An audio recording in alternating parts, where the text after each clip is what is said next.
And what do you think we can do to protect the rainforest? Probably to try to recycle, like reduce, reuse, and spread awareness for programs like yours. Donate. Not cut it down. I think that's happening a lot.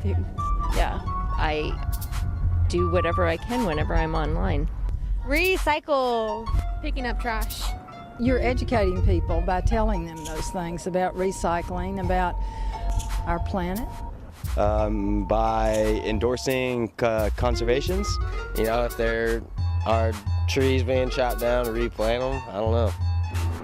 I'd say organizations like yourself would probably protect it. Don't cut down trees. Informing people. So a lot of people probably don't know. Yeah, I don't know. I think just protecting the environment of the rainforest. I'm ignorant to the subject, so I don't know. Well, currently I'm trying to buy carbon replacement. Like when I fly and stuff, I try to buy the carbon credits. Conservation, to protect it, stopping the clearing and the burning for rangeland. Help with the rainforest is not to buy things that cause deforestation. Spread awareness.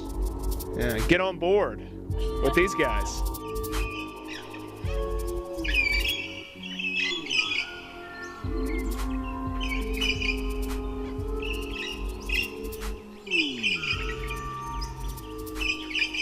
Save the rainforest.